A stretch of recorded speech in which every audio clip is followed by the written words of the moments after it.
Okay, yeah. I'm dredging up a piece of ancient history here. The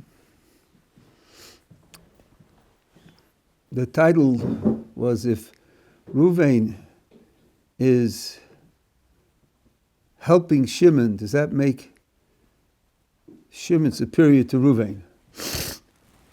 Where's he coming from? Why does he ask a question like that? Well, there used to be certain issues that got asked about here. I haven't asked about them in 15 or 20 years, especially feminist issues. And one of the standard ones was the first woman was created as Ezer Kenegdo, a helper, either corresponding or against the man. And there was a standard complaint, you see that women are inherently inferior and secondary and subhuman and all the rest because they're only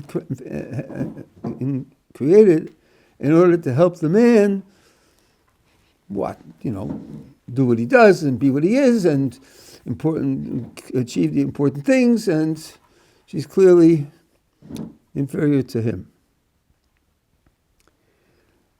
I think that this complaint is dreadful.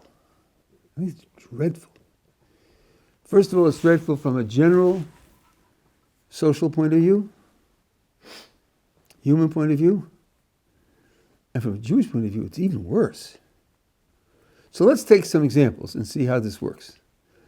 Let's consider the poor subclass psychiatrist. What does he do all day? Okay, here comes the first patient. Doc, I have a problem. Before I go to sleep, I have to wash my hands 103 times.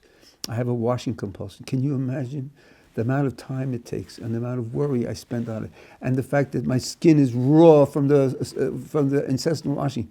Help, Doc! My life is falling to pieces. And what does the psychiatrist do? He helps him. He's a helper, isn't he? He's doing something to help his life go better.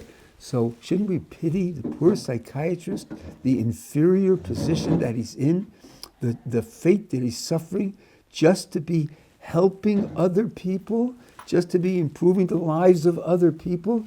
Isn't that an awful fate to be in? And then if you come to think of it, what about teachers? A teacher's an adult and spending all of his time improving the primitive knowledge of 11-year-olds. What a terrible fate. They must be forcing people to do this. No one volunteered to do that. To be a helper for an 11-year-old? To improve the life of an 11-year-old? Then you're worth 6 years old because you're inferior to an 11-year-old. I don't know, somehow, do we really feel that's true? I mean, that because you're helping somebody else, so therefore you're inferior to them? Let's suppose you're a sports coach. You don't score runs on the field. You just help them learn how to score more runs, right? So you're a toady. You might just well be taking out the trash. You're just helping them score more runs, but they're scoring the runs. They're doing the real job. They're getting the real glory. You're nothing. You're just you're a toady. I don't know. Do we really feel that that's correct? So some people, when I present these observations, say, look, that's not his whole life. That's not his whole identity, It's something he does, but then he has the rest of his life where he isn't like that. Okay, I hear that. That's true. And we do assume that the verse in Genesis is somehow describing the essence of what a woman is. So let's just narrow our scope a little bit. Let's not talk about the psychiatrist. Let's talk about him when he's doing psychiatry. Not when he's going skiing and not when he's listening to Beethoven, and so when he's doing psychiatry. Shall we pity the hours he spends as a psychiatrist? When he's doing his psychiatry, the poor fellow is inferior and low and just a bum, and working just to help others and therefore inferior to them? I don't think it works even for the hours that he's doing the psychiatry or the teacher's doing the teaching. How about all the helping professions? All of them. Counseling, health professionals. What about health professionals? giving inoculations and so forth and so on. Inoculating children so they should be immunized against childhood diseases. Well, there was a time when you did that with needles. Now you do it with pills. Or other types of inoculations, flu inoculations. So say, look at that. All this person's doing is preventing that person falling into bed. That's all he's doing all day long. He's just helping people not to get sick. Isn't that a shame?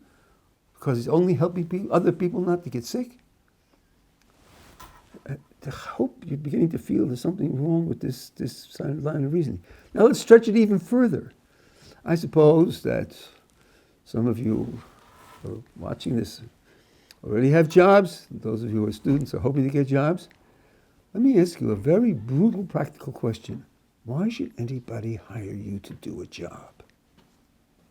Why would anybody hire you to do a job? There's only one reason, that when you work for them, you make more money for them than they pay you to work. They hire you because you're going to help them get richer. You're helping them. That's why they hire you. So you're a toady also, whatever you do.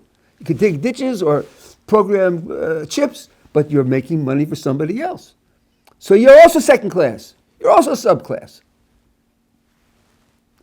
Something's desperately wrong with this idea that if you're in the activity of helping somebody else accomplish what he wants, that you're somehow second class to that person.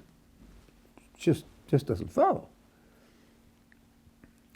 That's from a general social perspective. From a Jewish perspective, what is the creator of the universe doing all the time? All the time, he's doing one thing, and that's helping us achieve what we can achieve. He's in the giant helping profession. He's not doing anything for himself. He's doing it for us. So does that mean the creator is second class? That doesn't sound like a right conclusion at all. So something has gone off the rails here altogether.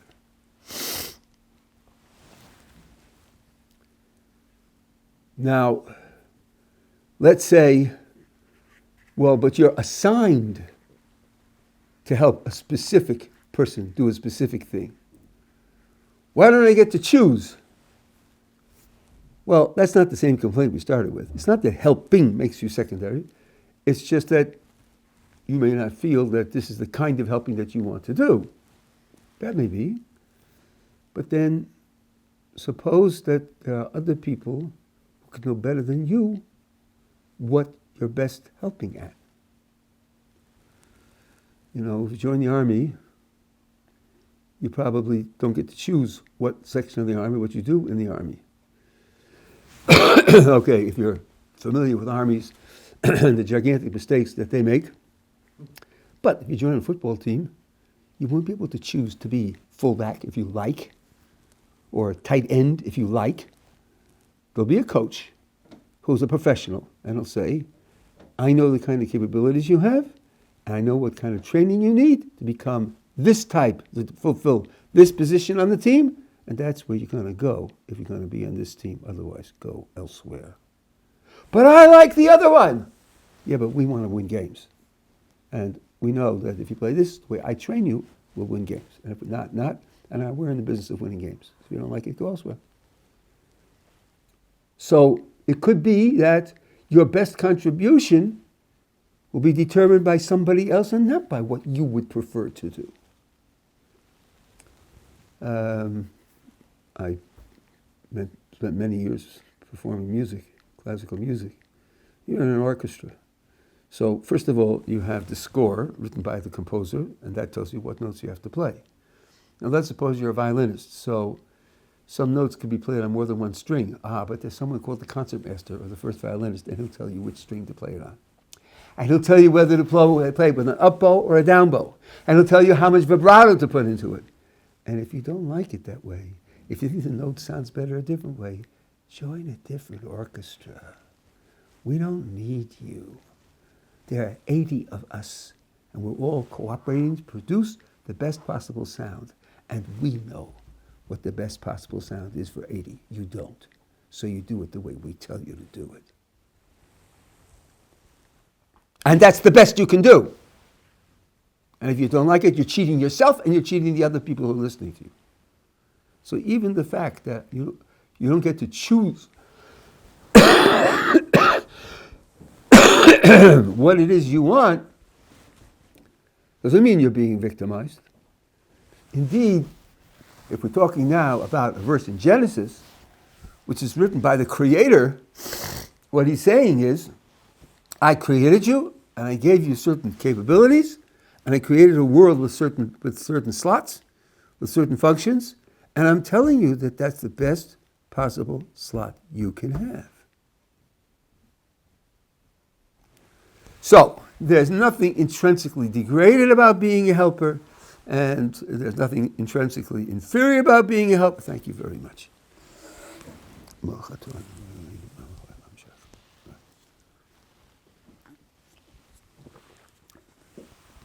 There's nothing intrinsically inferior about being a helper.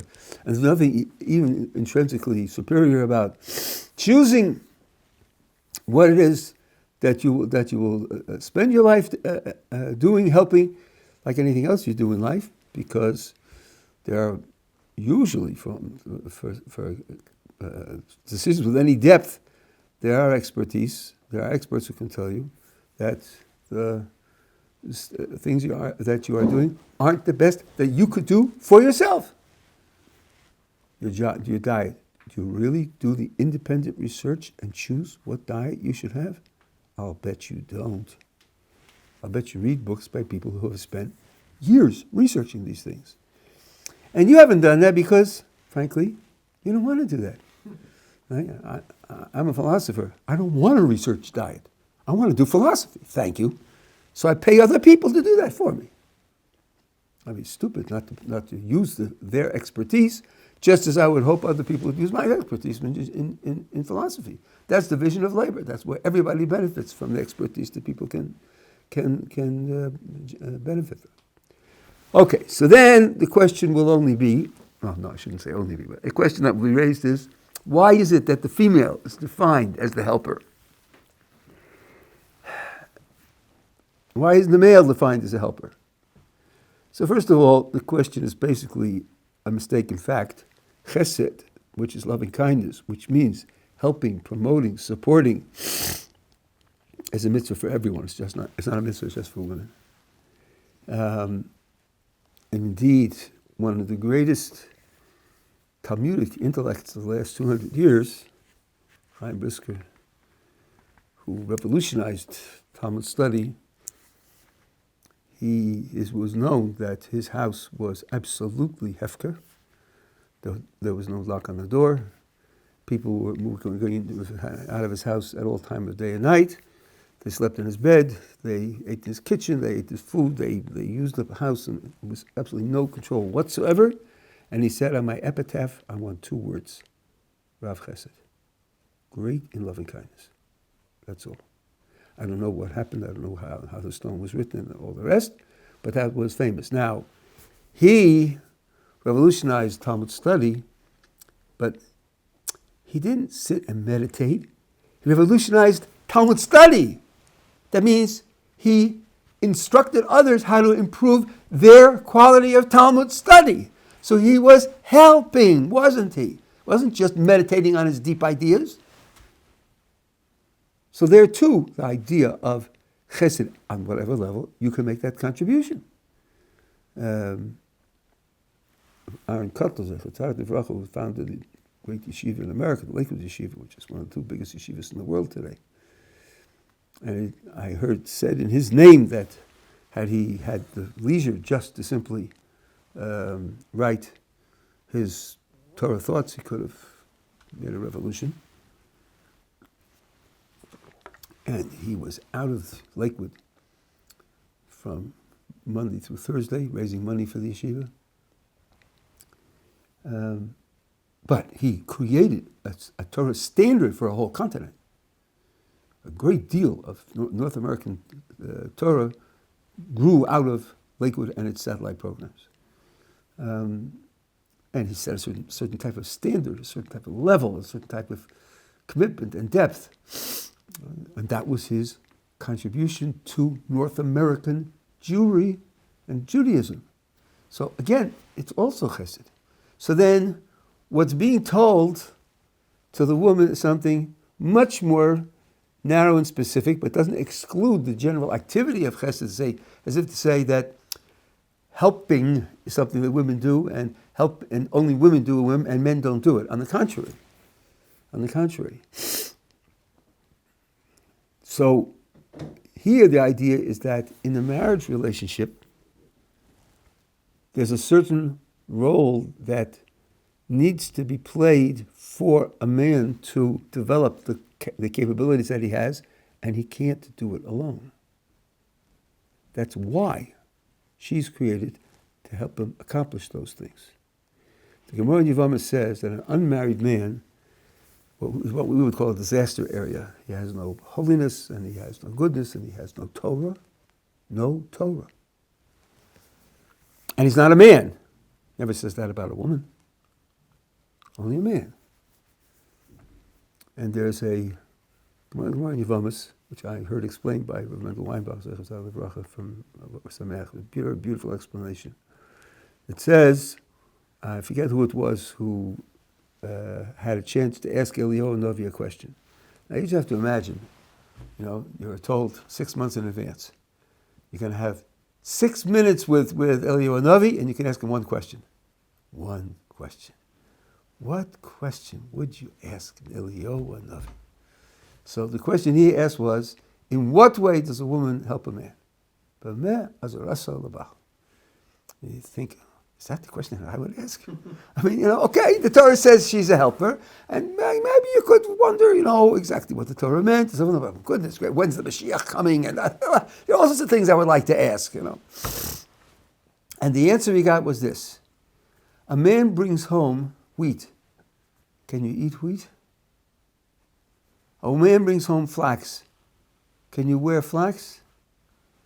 A woman makes the wheat into bread, makes the flax into clothes. Nimtses shehi ma'amidoso al raglav umeira es einav. And the result is she stands him on his feet and she enlightens his eyes. Wow.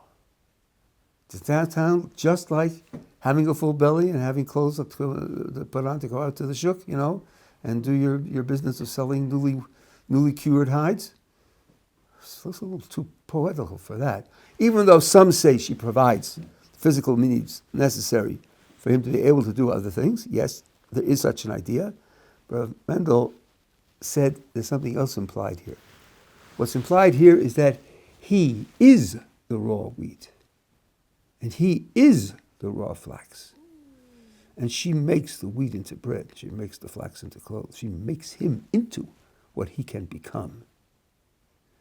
And that's where she has her touch of realizing the potential of another human being. And that's her glory, is to be able to realize that potential in that human being, just as the glory of the psychiatrist to free this person from a washing compulsion, or as the glory of the teacher to inspire the 11-year-olds to know better, to understand better, to want to understand better, and give a foundation for that child, which will help that child develop into the rich adult that child can become.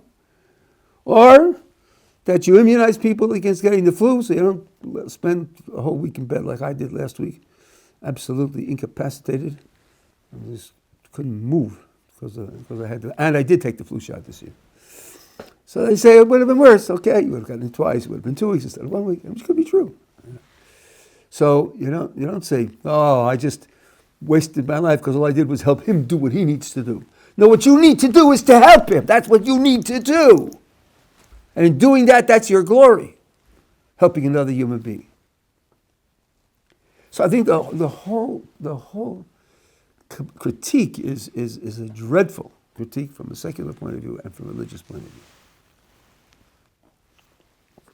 Now let me broaden the scope a little bit and show how it works maybe in a little bit more detail. We have a rule that a person's reward is determined by his effort. Not that his responsibility is only to make the best effort. No, his responsibility is to succeed. But the reward you get and the critique that you receive depends upon the effort you put out. How to adjudicate those two things is a philosophical question. I've done it elsewhere. I'm not going to do it tonight. But if that's the case, let's imagine that there's a scale of accomplishment from 0 to 100. A child is born, raised by his parents, educated, trained in certain ways, and that puts him onto the scale at a certain point. From then on, he climbs. So let's say that one set of parents have a certain amount of education of their own, some resources in the community, and they push him up to 37, and then he climbs on the ladder from 37 to 47.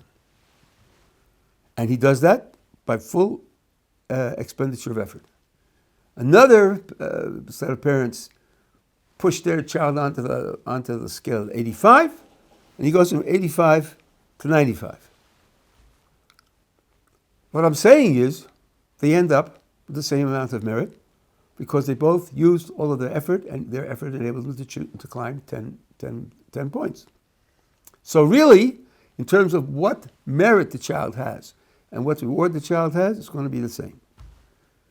If that's the case, is there any point in trying to put your child on a higher spot on the ladder?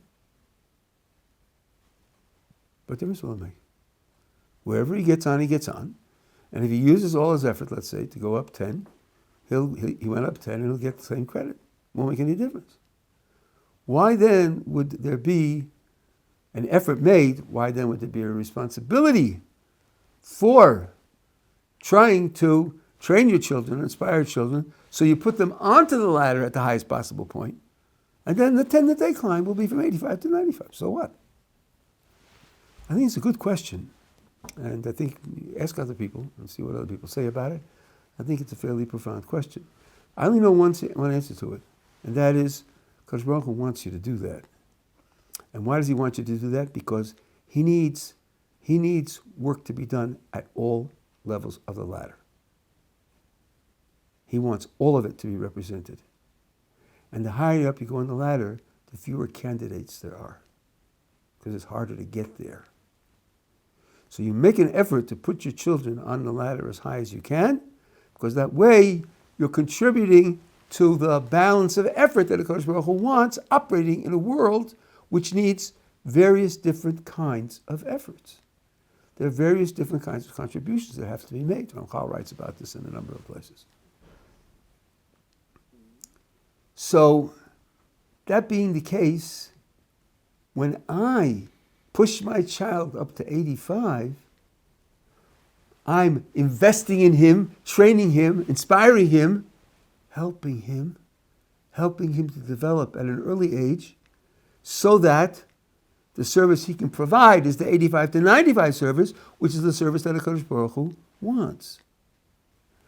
Well now, that's true across the board for everybody. If someone without my input is going to start off at 21, and with my input starts off at 27, I've pushed him up into a higher level where HaKadosh Baruch Hu wants the work to be done, and there are fewer people to do it.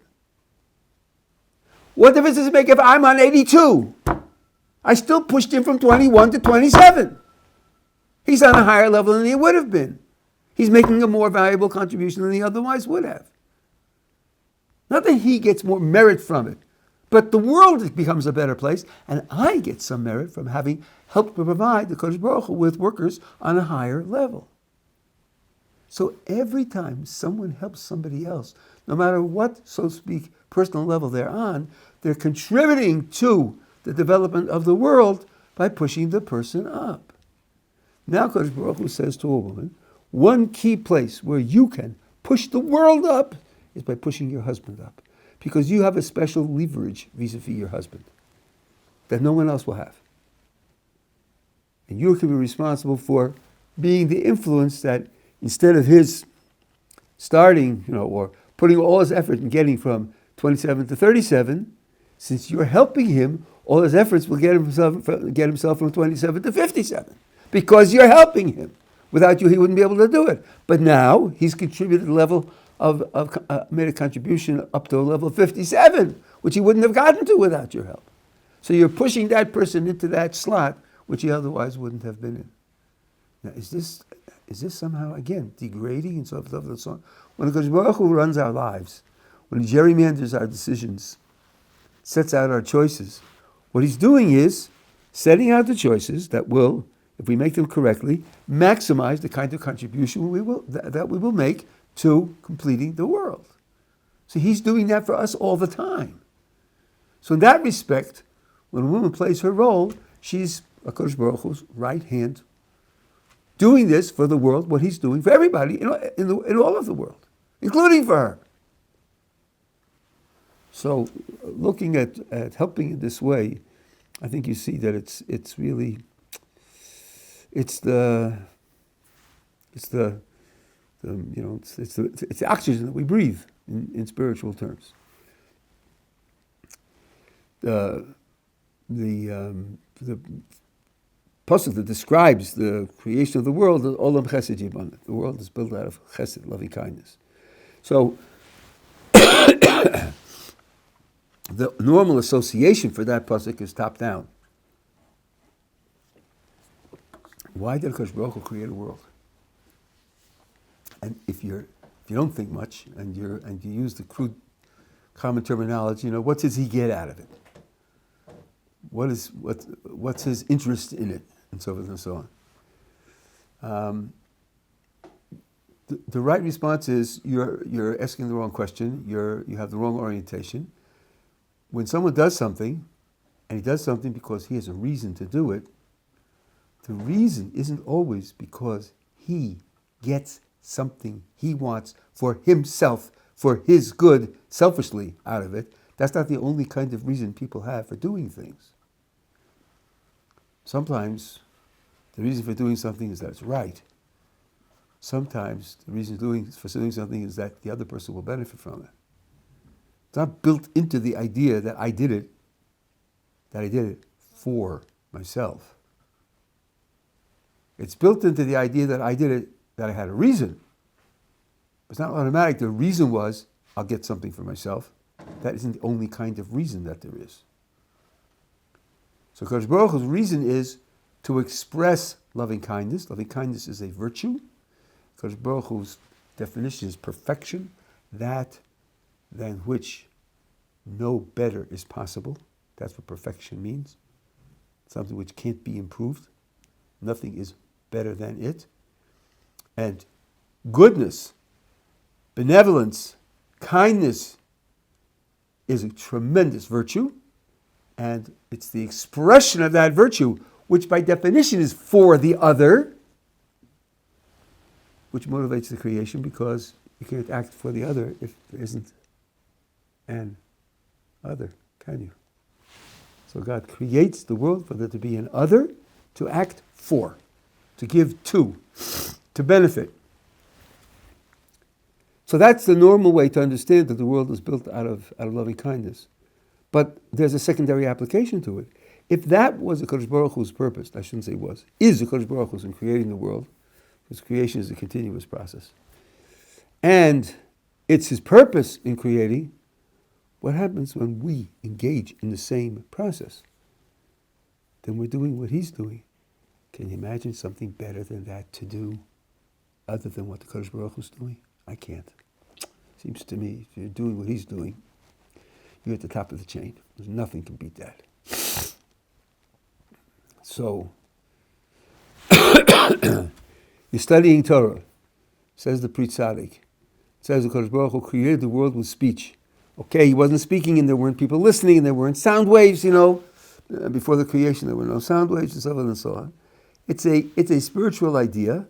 Speech is what gives the world its existence. When a Jew is studying Torah, and he should be studying it out loud, he should be saying it out loud, speaking, certainly when he's teaching and discussing Torah, he's saying it out loud. He's doing what the Creator did in bringing the world into existence. He's completing the world in the way that the Kadosh Baruch Hu did. There's something that I said for many years out of my own intuition, and I try to be careful if it's only my own intuition, so I say it may be true, it may not be true, just the way it seems to me. Then I was told that Matisyahu Solomon, Seichet Tzadik V'Kodesh Levrocha, said it in a shmooze in Lakewood, so then I realized that it must be true. The Gemara in the end of the Dorim quotes the pasuk in Lo Brisi Yom Laila Chukas Shemayim Earth Lo Samti. If it were not for my covenant day and night, the laws of heaven and earth I would not establish. So the Gemara there has two explanations what the bris is. One says it's bris milah, circumcision, and the other says the bris of Torah. And that's what it says. In Lo Brisi Yom V'Layla, day and night, the Torah should be learned in the daytime and the nighttime. If it weren't for that, the universe wouldn't continue to exist. So I said, well, if that's the case, when a Jew is learning Torah, he's maintaining the existence of the world. Coal miners in Shanghai are functioning because he's learning Torah. The astronauts in space are functioning because he's learning Torah. He's giving them their existence. And then I said, well, if that's the case, when you're learning Torah, one of the things you should be thinking about is you're giving existence to the rest of the world. And you should have in mind, since the Kodesh Baruch Hu set it up, if that's what I'm doing, that should be part of my kavanah. I'm doing that because that's the way Kodesh Baruch Hu sets it up. That's the way he wants it to function. So this is one of the ways in which you can be Mekayim. This is a famous Gemara in Shabbos. It says, tell me the whole Torah standing on one foot. And he said, don't do to others what you don't like. For yourself, that's the whole Torah. And Rashi says, it's v'ahavta l'recha kamocha. Love your friend as yourself. And the question is asked, that's the whole Torah? What about keeping kashrus, keeping Shabbos, blowing a shofar on Rosh Hashanah? What has that got to do with loving loving your reya as yourself? Sure, if it's charity or teaching Torah or justice, we can understand that. What about the so-called ritual mitzvos? And one answer that Rashi brings there is that when it says re'acha, that includes the Kodesh Baruch Hu. He's also re'acha, like it says in Shir HaShirim. And therefore, your love for him is expressed in doing the mitzvahs that he told you to do. So that makes them all interpersonal. It's all interpersonal. There's another chazal. Ezu chasid hamas chasidim kono. Chasid is a person who practices chesed. Gemara asks who qualifies the title chasid, with or without the fur hat. And the answer is who practices loving kindness with his creator. He does loving kindness for his creator. Because Kodesh Baruch Hu creates the world for a purpose, and he invites us to play a role in completing that purpose. That's what he wants for the world, and I can do it with him in mind. And it should be done for him. So playing out the role of chesed in the world is itself building the world, giving the world its existence. Ramchal says in the Mesilas Yesharim, in chapter 18, the motivation for the highest service of HaKadosh Baruch Hu is to give nachas ruach to the Borei. So to speak, satisfied, pleasant spirit to the Borei. What will please HaKadosh Baruch Hu? We're given the picture that we're doing these and these things will please HaKadosh Baruch Hu, and that should be the motivation. So that's chesed. So it certainly isn't true that chesed is something which is somehow, defined for women. For men, it's sort of it's certain free play and yes or no. There are other more important things to do. There's nothing more important than that. So a woman is told that a main focus of her chesed is what she can do for her husband. In a similar way, a man is told teaching Torah to your children is something which really you should be doing. Yeshivas are only about 2,000 years old, which for us is, not quite yesterday, and it was started for orphans. Yeshivas were started for orphans who didn't have parents, didn't have fathers to teach them. And If you hire a teacher, so, okay, he's doing the job for you. But really, primarily, it should be the father who teaches the son, the grandson, the great-grandson, the other Talmidim. It's one that he's the one who should be doing it. So you can imagine a man saying, well, Baruch Hashem, I have lots of kids, 11 kids. I'm already 50, and some of them are still in single digits. Do I really have to spend my day with a 7-year-old? Isn't that really beneath my dignity? No, it isn't. Why wouldn't it be beneath Kodesh Baruch Hu's dignity that you're infinitely smaller than he is? Infinitely smaller. Why is it beneath his dignity to deal with you? Somehow we don't think that way. We don't notice that, right? So that's the idea that chesed, loving kindness, is built into the creation all the way through, and everything is defined in those ways. Yeah. Why child is infinitely smaller? Why father is infinitely smaller than a child? A father vis-a-vis the Creator is infinitely smaller than the child is vis-a-vis the father. I'm making comparison of relative size. The difference in size between the child and the father is smaller than the difference in size between the father and the Kodesh Baruch Hu. And the Kodesh Baruch Hu isn't degraded by going down that level. And by the way, you have a sitter over there? Let me have the sitter over there. Oh, thank you. So, people,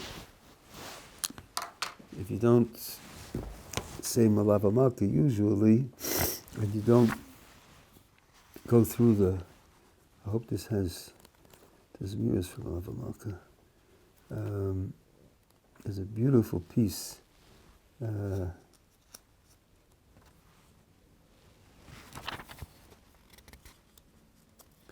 This is Ashkenaz.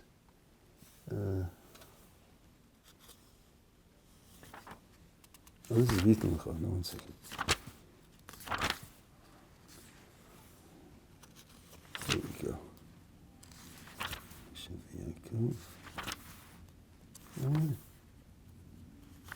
Sorry.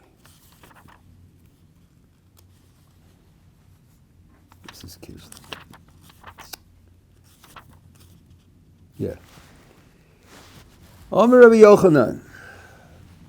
Yochanan said,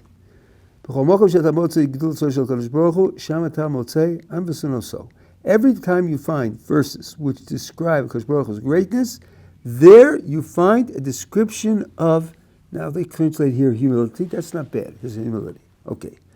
Well, this should be pretty important. This is telling us what Kodesh Baruch Hu's humility is. Maybe we'll get an insight here into what humility is. We'll find out what Kodesh Baruch Hu's humility is. You have it in the 5 books of Moses, and you have it in the prophets, and you have it in the writings. It's written in the Torah. Ki Hashem Elokeichem hu Elokei Elohim v'Adonai Hadonim. Hashem, your God, is the God of all gods, so to speak, master of all masters. Hakel, Akadol, Hagibor, V'Hanora, the great power of strength and awesomeness. No one can influence him, and he doesn't take bribes. What is it right after that? Okay, there's a description of his greatness. Where is his humility? In the following verse. Ose mishpat yasom va'almona. He does the justice for the orphan and for the widow. And he loves the convert to give him food and clothing. That's Kodesh Baruch Hu's humility. It's that because he's great and yet still takes care of the poor and unfortunate, that's his humility. That's what's called humility. You have the same thing in the prophets. Ki ko amar Ram Elisa shochein arv l'kadosh shemo marov l'kadosh shkon. Yes, right. The Kodesh Baruch was high and exalted above. Ve'ezdaka u'shfal ruach I'm together with the downpressed and those who are low of spirit, in order to give life to those who are depressed, downtrodden, those who are crushed, to give strength to them. The same thing in the third example. So humility expresses itself in caring for those who, in other terms, would be below your not be worthy of your concern and your effort, because who are they? They're just deplorables, to mention something in a prior political campaign. A very stupid person. So that's what Kodesh Baruch Hu is doing. From the position of greatness, because of his greatness, he's reaching down to the very bottom of the social ladder and supporting the people who are there. So if that's what he's doing,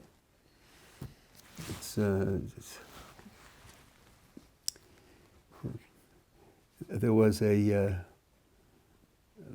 forget who it was. It was a Rebbitzin in Baltimore. Now I'm very old, so I'm entitled to forget things. But the question was asked, women who rebel against child rearing, give it to the nanny. I'm going off to program computers, do something interesting. And the rest of the end of the day, you're cleaning this and wiping up that and repairing this and so forth and so on. And somebody said, just tell me something. How did the Kohen look at the end of the day? What did he do? Slaughtering the animal, and butchering the animal, and taking out the innards and cleaning them and washing the guts and so on and so on. How did he look at the end of the day? Oh, but Rabbi, that was the temple. That was holiness. I see. And Jewish children aren't. 3-year-olds aren't. 5-year-olds aren't. They aren't holiness, huh? They aren't something which is holy, pure, godly soul, all the rest. Better to spend your day with slaughtered lambs than to spend it with Jewish children? Really? Not obvious that's an appropriate observation. So it's a little bit of background to the idea of giving, the idea of contributing. I think that it's a very important perspective. Yeah. The question you mentioned about the wife's role in a family as a supporter, but like many secular families, at least, like especially from the previous generation, there were cases when man was fully concentrated on the job, wife was fully concentrated on the house, like supporting, fulfilling her role. And then as a result, man becomes fully disconnected of his wife becomes disconnected from man because she's a supporter, he's somewhere away earning money. And as a result, a dysfunctional family. Well, I think that's a little exaggerated. The fact that he's working and she's taking care of the home doesn't mean they're disconnected. The percentage of the population that spent 6 months abroad was 1%, and 99% didn't. And the reason is because there weren't that many opportunities abroad, and if you were living in agricultural existence, they were both milking the cows, they were both taking the eggs from the hens, they were both feeding the animals all day long and all night long. Otherwise, you didn't survive. Was this idea of being an accountant in an air-conditioned office, and the rest of it is a veneer of the last less than 100 years. And the rest of history, it wasn't like that at all. People either all worked from sun up to sunset, or you starved. There was nothing left to do that. And indeed, if you look at Eshes Chayil, she is the powerhouse of production for the house. She's the one who's making the money. She's the one who's producing the products. She's dealing with the salespeople and supplying them and so forth and so on. So it varied very much from case to case. It was not uniform. It depended upon the general status of the area, whether there was an empire running things and things were running well and economics were sound or they weren't sound. It varied a great deal. I don't think it was a general phenomenon. Okay.